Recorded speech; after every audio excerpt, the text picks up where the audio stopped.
Hello, Namaskar. This is Firstpost and you're watching Vantage with me, Palki Sharma.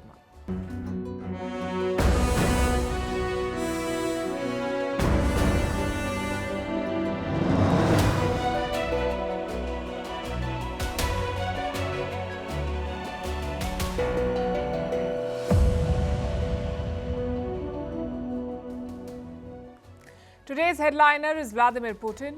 He held a press conference. It lasted for more than 4 hours. More than 2 million questions were submitted. Of course, he couldn't take all of them. These were questions from the press and the people of Russia. So what did Putin say? We'll tell you. This event also shows that the Russian president has got his swagger back. He has the upper hand in the war. Zelensky is struggling to get more money. Putin is far from isolated and his military is expanding presence in the Indian Ocean. Meanwhile, in the other war, Israel is flooding Hamas tunnels. But what will a post-war Gaza look like? Will Hamas be part of it? In other news, what is the Pakistan Army chief doing in the US? Why the new Maldivian government is off to a shaky start? Why Germany is debating a ban on their far-right party? Why Japan's fundraising scandal is unique? And if you have trouble waking up early, you can now blame your genes for it. We'll bring you all of this and more. The headlines first. Cornered UK Prime Minister Rishi Sunak says he's open to tweaking the Rwanda bill. It's an attempt to quell dissent among Tory MPs. Sunak's deportation legislation has divided the ruling Conservative Party. On Wednesday, the Prime Minister narrowly won a crucial vote on the bill. Germany will stop accepting imams from Turkey. Berlin says it will instead train the Muslim clerics on home soil. The Turkish Islamic group was managing the foreign imams. The group has been accused of spying for the Erdogan government. Around 5.5 million Muslims live in Germany. In Senegal, big legal win for the opposition. A court clears jail leader Ousmane Sonko to run for president. In June, Sonko was sent to prison for morally corrupting a young person. He was also barred from taking part in the elections due to be held next year. Kenya to be visa-free for all tourists from 2024. Visitors will only need an electronic travel authorization in advance. Tourism is crucial to Kenya's economy. Masai Mara, one of Kenya's main draws, attracts around 300,000 tourists every year. Meta finally rolls out X's rival Threads in the European Union. This comes 5 months after the release of the text-based app in other parts of the world. Threads gained more than 100 million users in its first week, but since July, its numbers have dwindled. And men could soon be able to pop a pill to prevent pregnancy. A group of British men have become the first in the world to trial a male contraceptive pill. The pill YCT529 is hormone-free and prevents sperm production.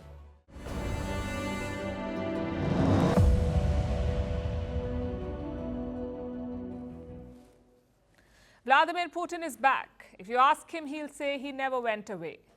Now, don't get me wrong, the Russian president was not missing, but his usual confidence was.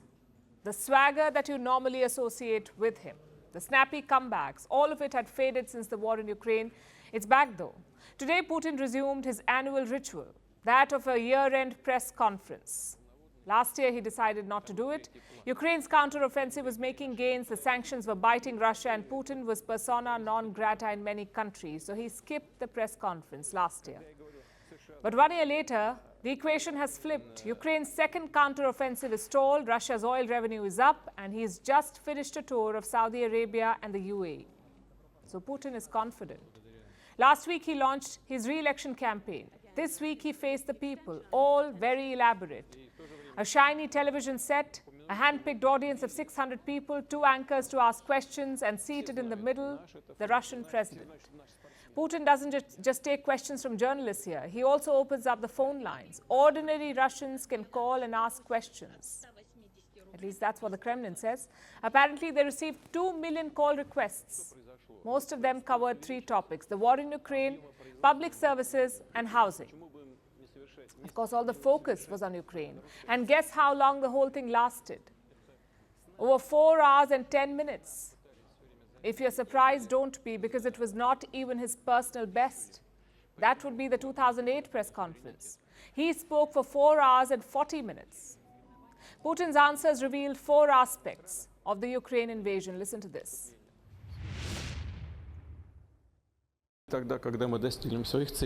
Let's return to these goals. They have not changed. I'll remind you of what we talked about then. The denazification of Ukraine, its demilitarization, its neutral status.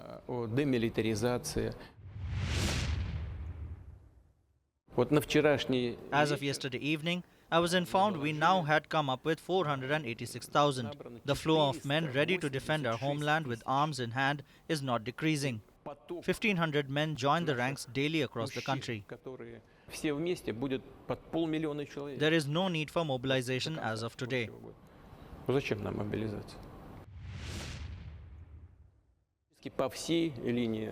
Almost along the entire line of contact, our armed forces, to put it modestly, are improving their position. Almost everyone is in an active stage of actions. Throughout the entire length, there is an improvement in the position of our troops.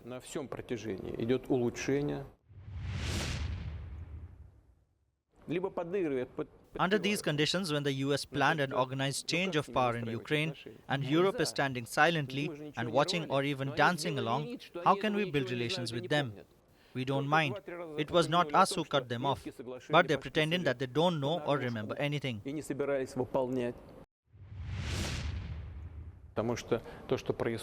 What is happening is, of course, a catastrophe. But you and everyone here around the world see it. Look at the special military operation and what is happening in Gaza and feel the difference. There is nothing like this in Ukraine. One thing is clear, all those illness rumors are fake. Putin seems fit and fine. As for the invasion, the goals have not changed. The Russian president wants to denazify and demilitarize Ukraine. And today he came with numbers. He knew exactly how many Russians are deployed in Ukraine. 617,000. He also knew the rate of mobilization, 1,500 soldiers per day. If true, these are very impressive numbers. They tell you why the tide is turning. But let's hit pause on the politics for now, because the press conference also had some lighter moments, one of them involving two Putins. That's right, a deep fake Putin and the real one. You have to see this. Vladimir Vladimirovich, hello, I am a student at St. Petersburg State University. I want to ask, is it true you have a lot of doubles? And also, how do you view the dangers that artificial intelligence and neural networks bring into our lives? Thank you. Well, I see you may resemble me and speak with my voice, but I have thought about it and decided that only one person must be like me and speak with my voice. And that will be me. One of our famous figures used to make such jokes. But regarding the artificial intelligence, by the way, it's my first double. How about that? Putin is rattling off at press conferences for 4 hours. He jokes with deep fakes. Now compare this to Ukraine. Volodymyr Zelensky visited the U.S. this week. He appealed for more military aid from Washington. No luck though. He returned empty-handed. And now, a second setback is brewing. This time in Brussels, the European Union is holding a key summit. They're discussing Kiev's membership to the bloc, but not everyone is keen. Hungary's Viktor Orban says he won't support it. Enlargement is a merit-based, legally detailed process, which has preconditions. We have set up 7 preconditions, and even by the evaluation of the Commission, 3 out of the 7 is not fulfilled. So there is no reason to negotiate membership of Ukraine now, even not to negotiate. Orban may not be alone. Another holdout is Slovakia. They elected a new prime minister this year in October. His name is Robert Fico. Now, Fico campaigned on stopping military aid to Ukraine, and in Brussels, he stuck to that. Yes, it is true that we stopped any military assistance to Ukraine. We will not send anything from state storages from the Slovak army. I openly declared that we do not believe in my government in military solution in Ukraine. The only result will be maybe hundreds and hundreds of thousands victims of this war on both sides of the conflict. So here's the problem. U.S. military aid could dry up by the end of December, meaning Europe must take the lead now. They will have to cough up money. to plug the gap left by Washington. And Brussels does have a plan. They've added $54 billion to their budget. All of it is for Ukraine. $36 billion as loans and $18 billion as grants. Again, Hungary turned out to be the problem. Viktor Orban wanted $11 billion to strengthen his borders to keep migrants out. If not, he threatened to block the budget. At first, Brussels was defiant. They said they will not be blackmailed. But on the eve of the summit, they relented. So Orban is set to get the $11 billion he wanted. And the assumption is that Ukraine will also get the money. Expect champagne and pats on the back. But let's be clear, this is not a viable strategy. And Vladimir Putin realizes this. He was betting on Western support crumbling, and that's exactly what is happening. Today, Ukraine produces practically nothing. They are trying to save something, but they produce almost nothing. Everything is brought in from other countries for free. But this freebie may end someday. And apparently it is ending little by little.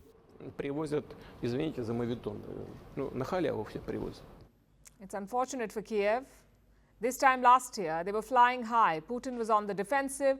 Maybe that was the time to attempt a political settlement, to negotiate from a position of strength. But now it's going to be tough. Russia has increased its attacks on Kiev. Their next plan is to cripple Ukraine's energy infrastructure, and we know the Russian winter. Without energy, it will be unbearable. So Zelensky needs to choose. Does he bet on his flimsy Western allies, or does he try talks? Well, Putin's given his answer. Talks or not, Russia wants the Kiev regime toppled.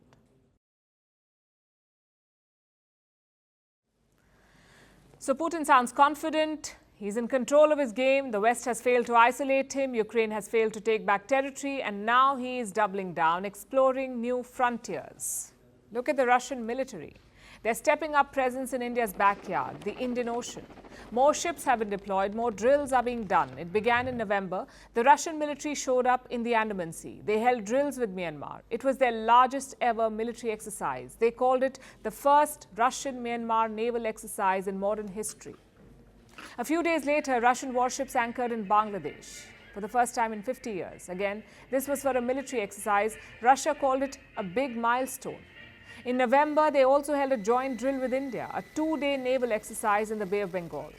And beyond drills, Russia is also pursuing a new military base in Port Sudan. And this is an important gateway to the Indian Ocean.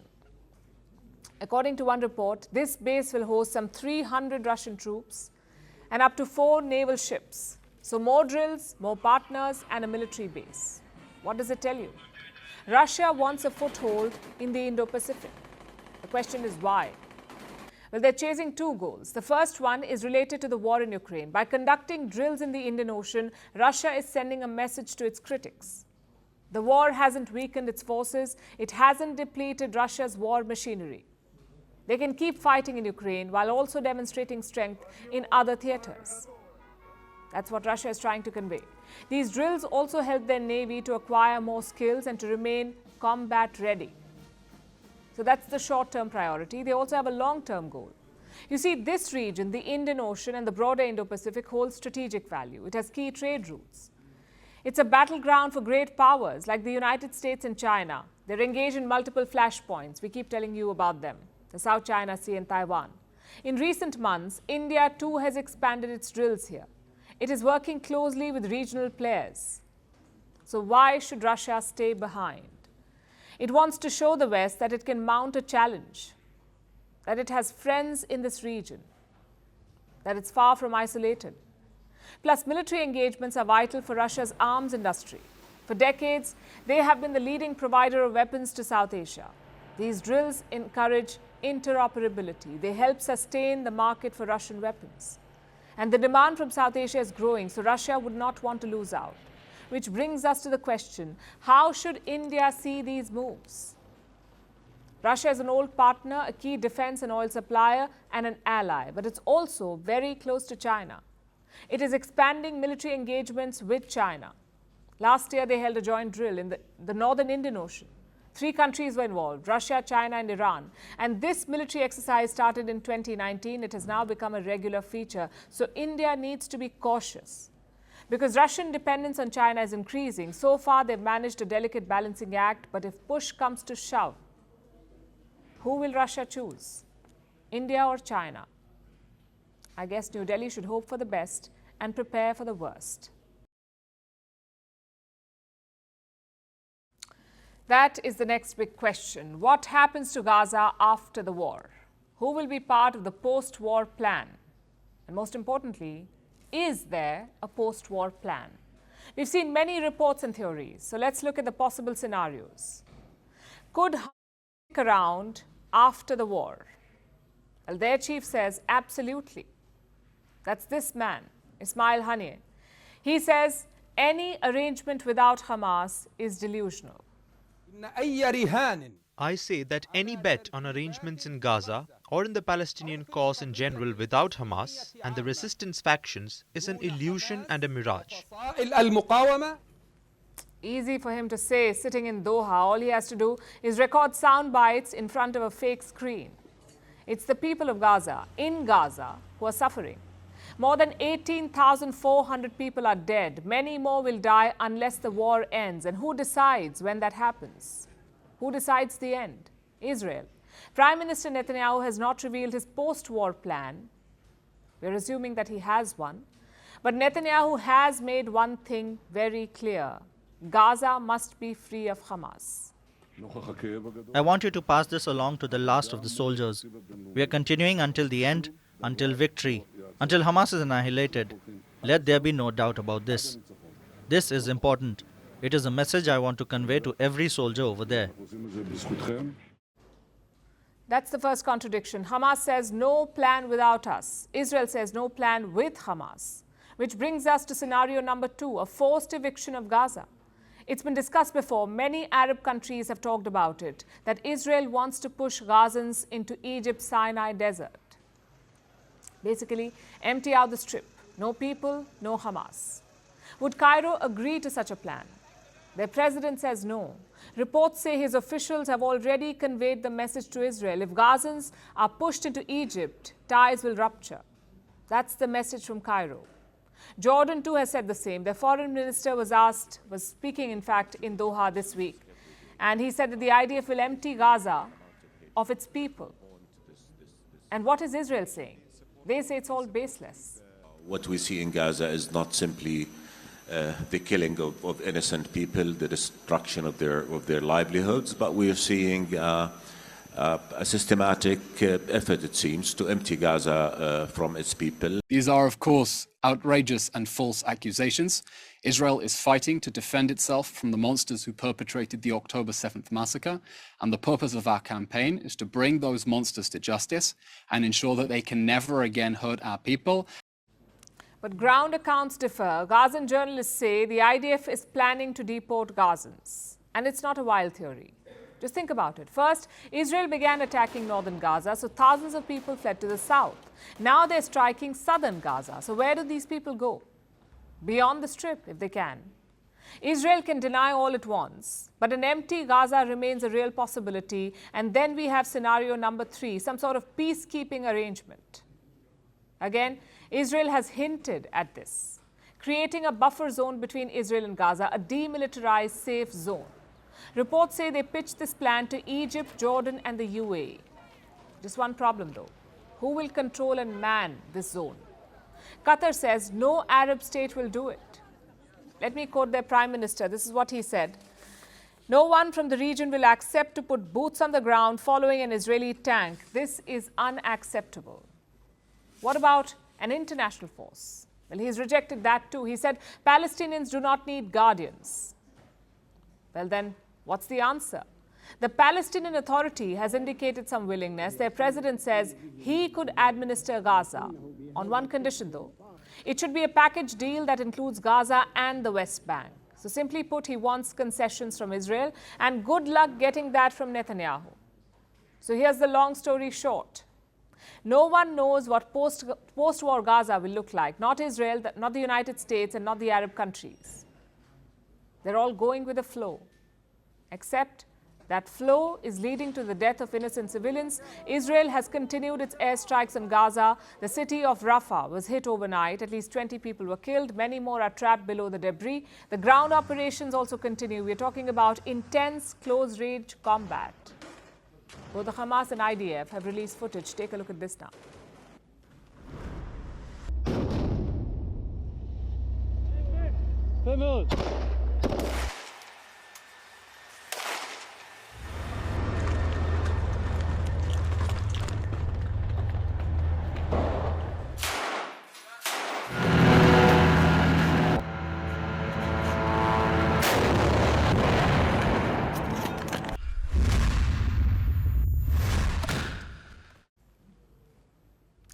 Israel is also flooding the Hamas tunnels. We're talking about a long network here. Hamas claims it's around 500 kilometers long. Their fighters use these tunnels to move around, also to plan surprise attack. The IDF is pumping seawater into the tunnels. The idea is to flush the Hamas out. It's a tricky strategy, though. Many reports say Hamas is holding hostages inside these tunnels. What if the IDF ends up flooding those? So Netanyahu is taking a big risk here. But then again, that's been his entire war strategy. Speaking of strategies, Pakistan Army Chief Asim Munir is pursuing a new one, a reset with the United States. He's arrived in Washington, D.C. in his first trip to the U.S. after taking office. And what's on the agenda?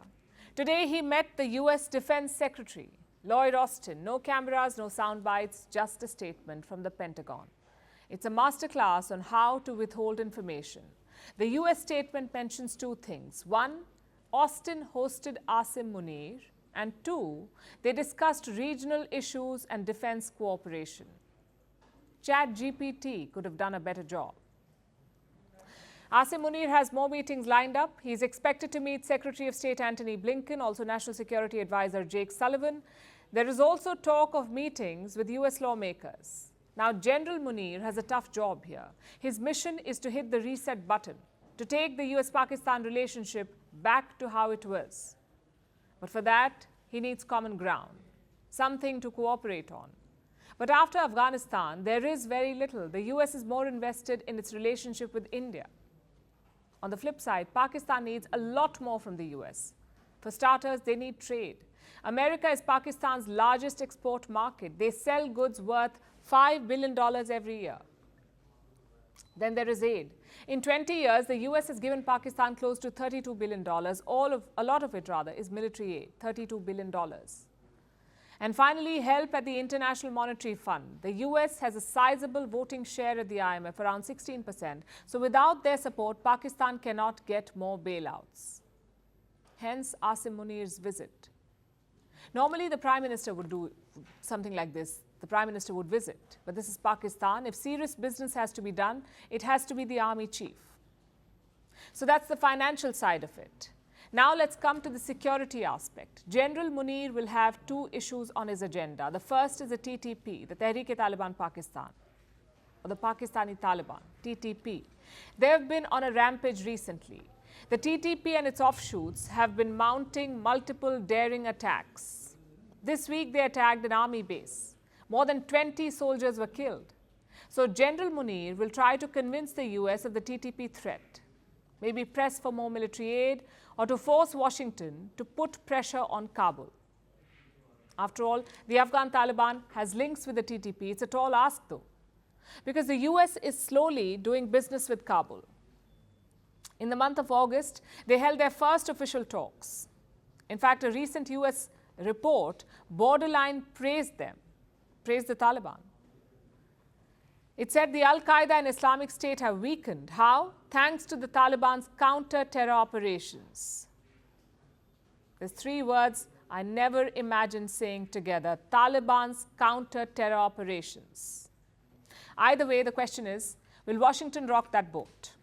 For a strategic ally, maybe, but for Pakistan, highly unlikely. Which brings us to the second issue. Pakistan is deporting 1.7 million Afghan refugees. Asim Munir recently defended that decision. He said the Afghans are causing financial losses to them.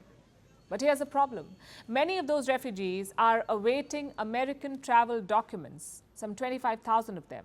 They helped the U.S. military in Afghanistan, so Washington had promised to bring them over. But if they return to Afghanistan, forget that.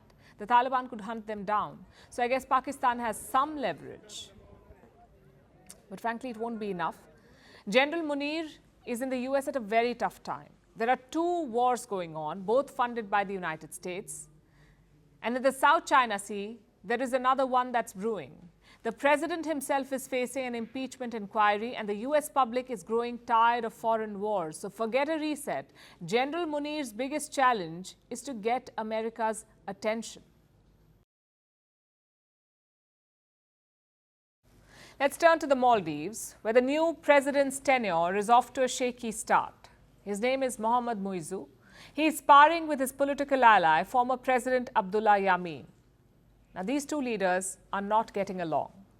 Yameen is not happy with Muizzu. They were members of the same coalition. Yameen was in the Progressive Party of the Maldives, PPM. But a few weeks ago, he left to form a new political outfit. And this exit came as a surprise. After all, he was part of the ruling coalition. He had just won the election. The momentum was with Yameen. So why did he leave? There's a lot of buzz in Mali. Reports say Yameen's exit is because of Mohamed Muizzu, the new president. His party is called the People's National Congress, the president's party. Together, Yameen and Muizzu fought this election. And they won. Muizzu became president. But now Yameen feels betrayed. His loyalists say their party has been hijacked and that Muizzu is sidelining them. Yameen's lawyer is a man called Mohammed Jamil. He gave an interview recently and he made some big claims. He said Yameen's party leaders are blocking his involvement. They're not letting him run the party. They're ignoring his orders. Sounds like a coup. Apparently engineered by President Muizzu. That's what the lawyer says, that Muizzu has been ignoring Yameen. He hasn't taken a single call from him. In fact, let me quote from that interview. This is what Yameen's lawyer said. I want to make one thing clear to the people. Dr. Muizzu has not picked up a single phone call from President Yameen since winning the election. If true, this exposes a rift. And it's backed by multiple observers. They say Yameen is infuriated with President Muizzu. He believes that the president used his name and his platform to win the election. The platform is India Out. It was their biggest rallying point, the India Out campaign. And Yameen was the face of this campaign. He was the one who made this election about opposing India. He wanted Indian troops to leave Mali. There are about 70 of them stationed in the Maldives, 70 Indian soldiers. They're there to support the Maldivian Defense Forces. But Yameen wanted them to leave, and he gave the slogan, India Out. It caught on. But Yameen could not contest the election. He was convicted last year in a money laundering case and sentenced to jail for 11 years. When their coalition won the election, his jail term was converted into house arrest. But like I said, he could not contest the polls. Initially, he wanted to boycott them, but later Yameen ended up backing Muizzu. And in return, Muizzu made a pledge. He promised to uphold Yameen's campaign promises, including the India Out campaign. And that's what he did. He kept his promise. Right after the swearing in, he spoke to the Indian leadership. He raised the issue of the Indian military presence. Muizzu has formally sought a withdrawal. The discussions are on, but Yameen is not in the picture. He is not part of the talks with India. He doesn't hold a position in the government, and now he's not even part of the ruling coalition. It's a win-win for Muizzu, really. He has replaced Yameen. He's become the face of the India Out campaign, and despite Yameen's exit, the president enjoys the support of his party. Many senior leaders of Yameen's former party have spoken out. They say they support President Muizzu. In fact, a hashtag is doing the rounds. I stand with Muizzu. That's what it says, the hashtag. I stand with Muizzu. The Maldivian defense minister is from the same party. Here's what he said, and I'm quoting. The PPM is with President Muizzu. We are joining hands in defense of President Muizzu's government. If this wasn't bad enough, listen to this. The defense minister is a nephew of Yameen. So the statement was brutal. And the writing is on the wall. The tables have turned on Yameen. He wanted India out of the Maldives. India is still there. Yameen is the one who's been pushed out.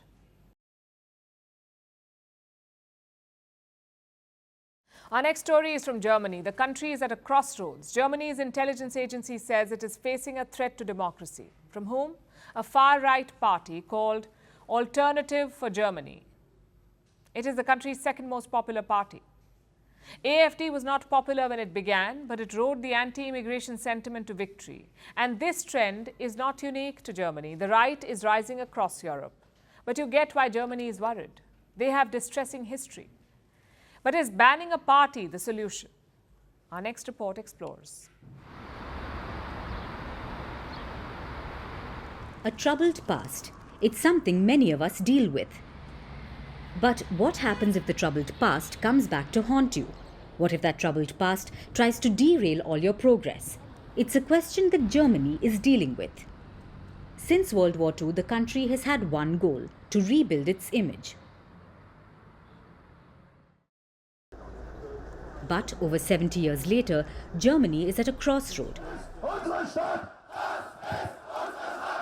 The rise of the far right and a party called Alternative for Germany. Last week, Germany's domestic intelligence agency raised an alarm. It took the dramatic step of classifying the party's Saxony state branch as a threat to democracy. This is usually a first step. The next would be to ban it by calling it unconstitutional. Has Germany done this before? Yes, but those were fringe neo-Nazi parties. This is the country's second most popular party. In eastern Germany, AfD now leads in polls at around 28%. Nationally, it's at 21%, polling higher than most parties in the governing coalition. AfD was founded nearly a decade ago. It was by a bunch of Eurosceptics. They were concerned about German-backed EU bailouts. But it was the 2015 migrant crisis that gave them a boost. Then Chancellor Angela Merkel welcomed immigrants, almost 1 million of them. People were disgruntled. There was a growing skepticism and rising anti-immigration sentiment. The AfD seized that. In the elections that came in 2017, they polled third. Their campaign promise: an end to asylum. Which brings us to where they are winning. Even years after the Berlin Wall fell, Eastern Germany remains poorer and less developed than the West, which is why AfD's initial rise was ignored by the German establishment. They considered its rise in the East as just mere discontent among the people. Today, it's the strongest party by far in East Germany. And while the government may want to ban it now, they may not do it. The Federal Constitutional Court has faced situations like this before, but they've never done it. So this time it's unlikely too. But that doesn't answer the question. Why is the AfD so popular? This is a country that has had a far-right history, one that they are extremely wary of. So why is the AfD polling so high? The answer lies with the people. The AfD's rise did not happen in a vacuum, and a poll proves just that. Right-wing hostility towards democracy is growing in Germany. 1 in 12 Germans have a right-wing worldview. 5 to 7% of them support a dictatorship. Imagine that. They want a dictator in the same country as Hitler. That should ring alarm bells. But at the end of the day, it's also a failure of the establishment. Failed policies and poor leadership has gotten Germany here. A right-wing party in the Bundestag for the first time since World War II. Germany can threaten to ban it, but what will it do about its support? How will a ban solve that? In fact, it could have the opposite effect. It could further convince them that the far right is a challenge to the establishment. It's a slippery slope. With a ban, AfD could gain more backers. Instead, Germany, the land from where Hitler began his rule, must convince its people that democracy is the only way to go.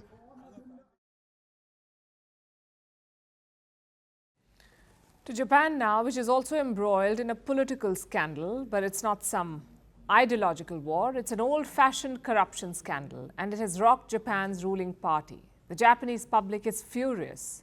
Prime Minister Fumio Kishida is scrambling. His approval ratings have tanked. They're about 23%, the approval rating. So yesterday, he made this announcement.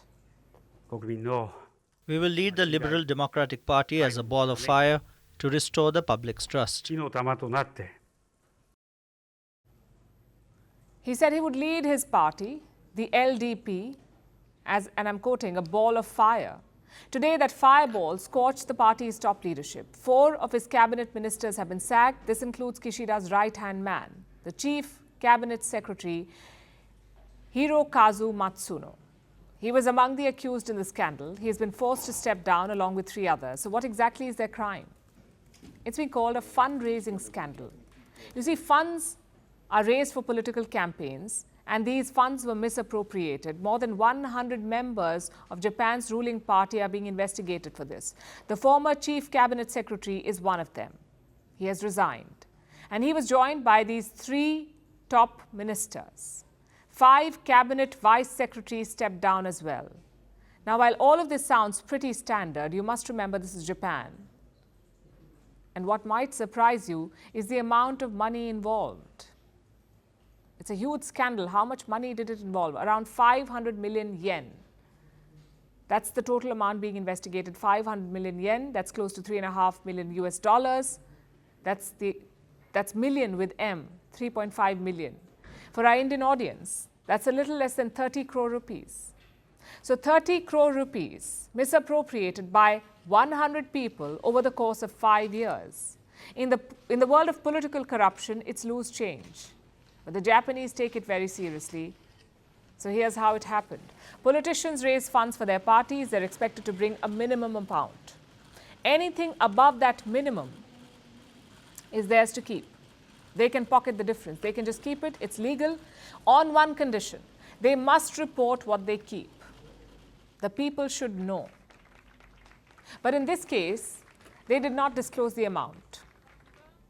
There are criminal allegations that they siphoned off this money to a slush fund or use it for bribery.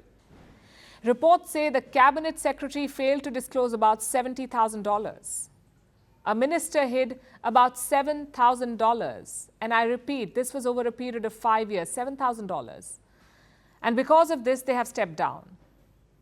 It is commendable that Japan takes corruption so seriously. No matter how small the amount is, no matter how high the office is, no one is immune, not even someone who is second in line for the prime ministership.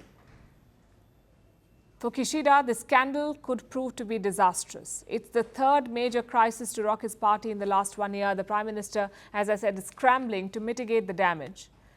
His new cabinet was sworn in earlier today. The foreign secretary has been elevated to cabinet secretary. The entire party is working towards building back trust.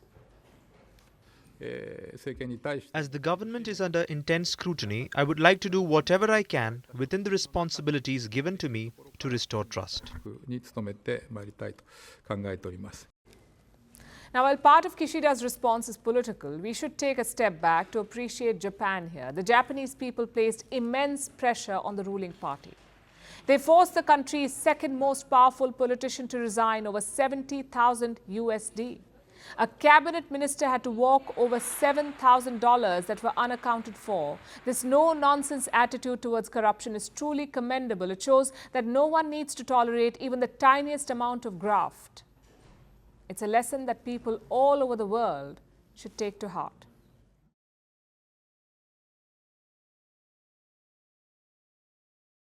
Now let's shift focus towards Africa, as the U.S. seems to have done. Washington is trying to woo the continent with trade and investments. It has been trying to do so for a while now. Last December, the U.S. had promised to invest $55 billion in Africa. This would be over the course of 3 years. We've just hit the 1-year milestone, and the results look promising. Washington has hailed 2023 as a record year for U.S. Africa trade. They've signed almost 550 new trade deals worth over $14 billion. This means Washington is walking the talk for a change. But what's in it for them? This is not a humanitarian project. This is an investment, both economic and strategic. Our next report explains. There were some festivities and pats on the back in Washington, D.C. yesterday A U.S. government department called Prosper Africa was celebrating its achievements. This is a 2-year-old initiative. As the name suggests, it focuses on the African continent. Its mission is simple: pump money and investments into the continent. And yesterday, the American government team showed off their hard work. They released a book, a deal book. It details everything that has taken place since last December, since Washington held a U.S. Africa Leaders Forum to kickstart business with the continent. Leaders from 49 African nations had gone to the U.S. last year. And as a result, the U.S. government was given its mandate. Here are the results. 547 deals have been closed. That's about 60% more deals closed than in the previous year. They're worth $14.2 billion. The US is calling 2023 a record year for trade with Africa. So does this mean that the US is on the way to becoming Africa's main trading partner? No, it's not even close. Here's a trade report by the African Export-Import Bank. It's from earlier this year. It looks at African trade with other regions of the world. As you can see, African trade with North America was at about 5% in both exports and imports. This is compared to over 30% for Africa-Asia trade. Africa's main trading partner is China. Beijing has spent billions over the years to corner trade in the African continent. And it's not just trade, you also have massive investments pouring in. And of course, loans and debt. China has been evasive while declaring the amount of loans it has given to the continent. But there are trackers that try and calculate that amount. As you can see, it has been substantial over the last few years. And some African nations have paid the price of debt dealings with China. Some countries like Zambia and Ghana have even defaulted on their external loans. The situation is dire, but it also opens up an opportunity for players like the US. Washington can try and make inroads into Africa, try and turn the continent away from its risky ties with Beijing, which is why it makes sense for the US to push for trade with Africa at present. Will this gambit pay off? Will Washington actually manage to supplant Beijing as Africa's trade partner of choice? It's unlikely, at least anytime soon. The gulf between the two powers is far too great in Africa at the moment. But the US will try and make the continent a battlefield nonetheless. What about the African nations themselves? Well, the continent may actually come out of this as the biggest beneficiary. If it can play the US and China against each other, Africa can walk off with great trade deals and investments. Staying neutral and getting courted by both may be the best outcome for the continent. But we'll have to wait and see if Africa actually manages to play its cards right. Australia's worst serial killer, the most hated woman, baby killer for 20 years, Kathleen Folbigg, has been called many names. In 2003, she was convicted for killing her children, 4 of them. She spent 2 decades in jail, and now her conviction has been quashed by an appeals court. Because of genetic evidence, it shows that her children may have died of natural causes. So the courts believe she's innocent. Like she said, she was 20 years ago. Her name has been cleared, she's free to go home, but at what cost?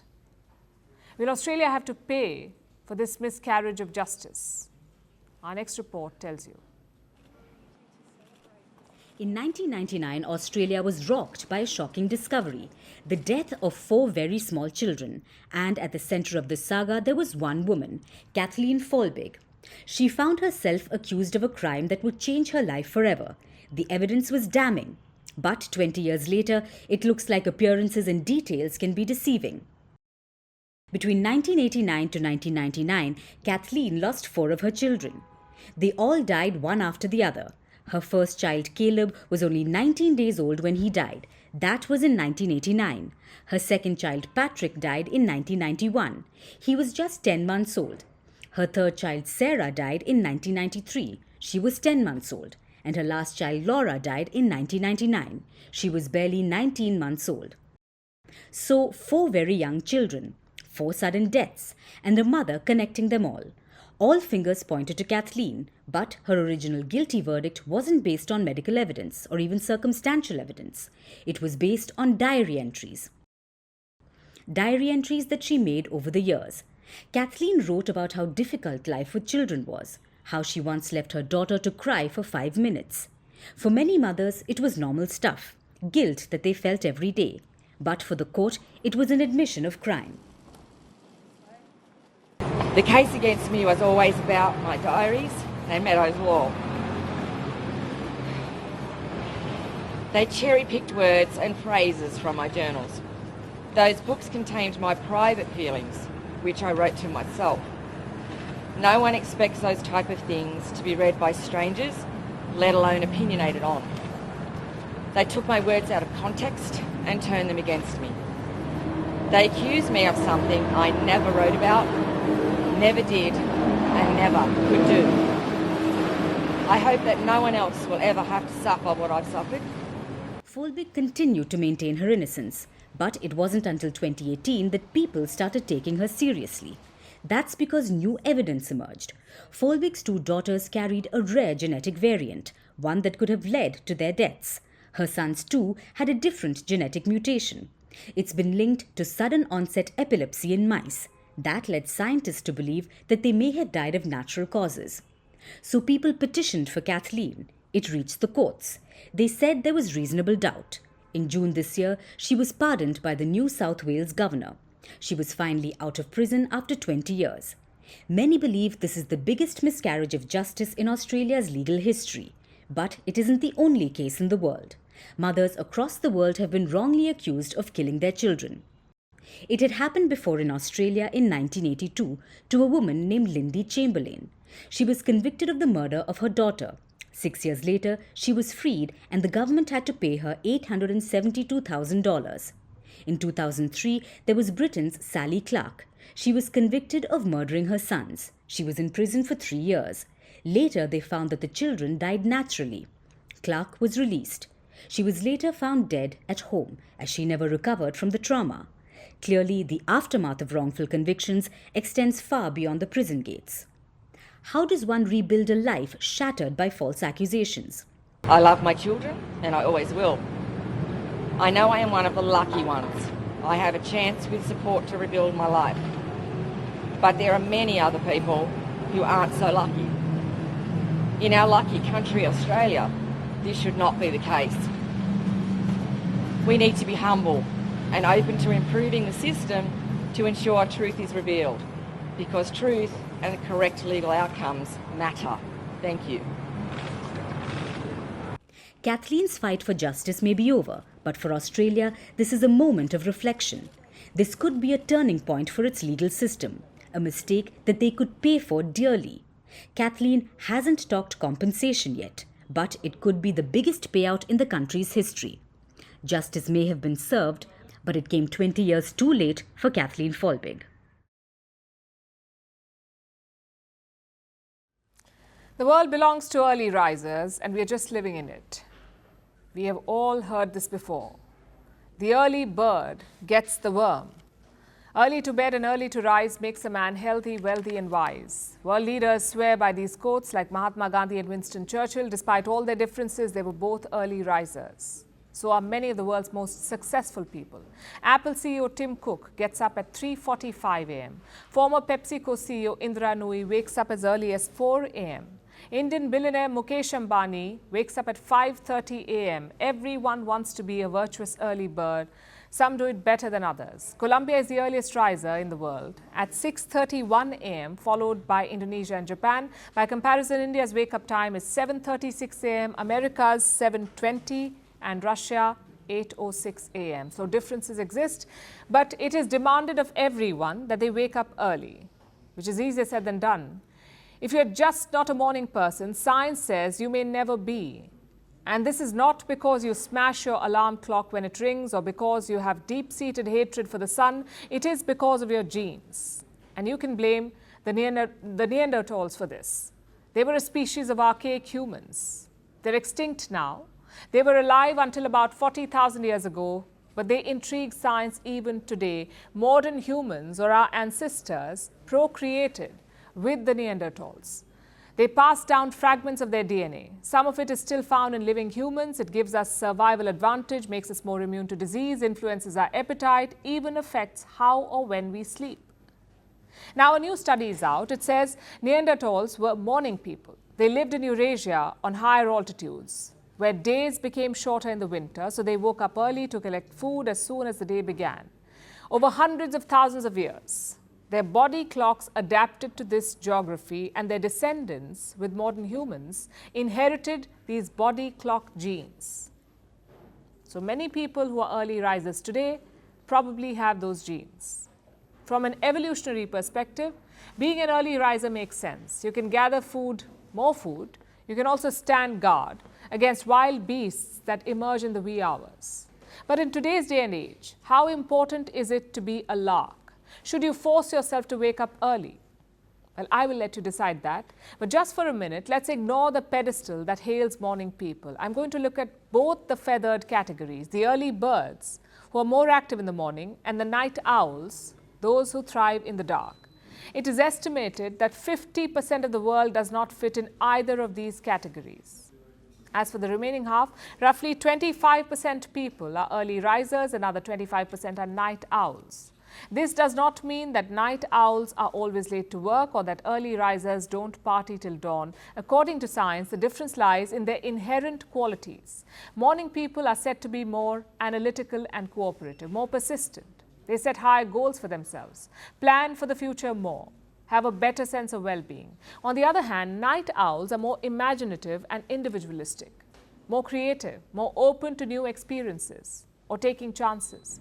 So whichever side you pick, you will find redeeming qualities. Yet our society tends to reward only 25% of the world's population.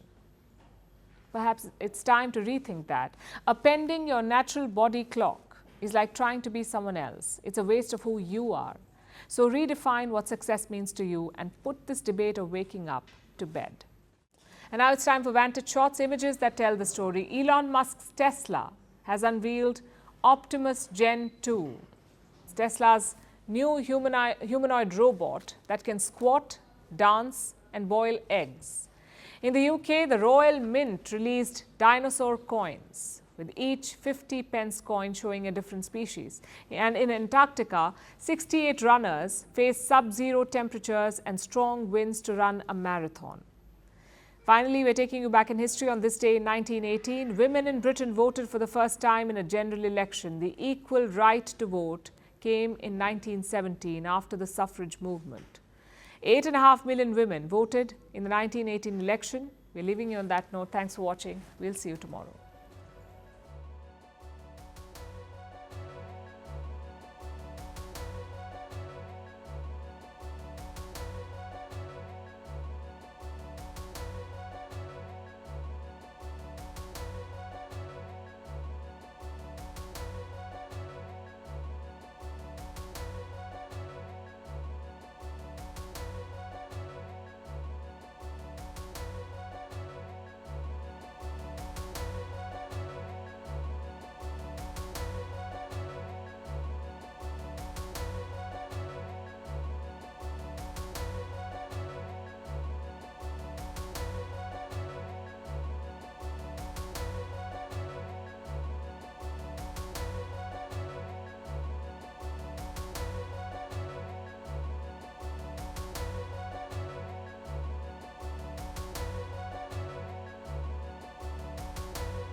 Come on.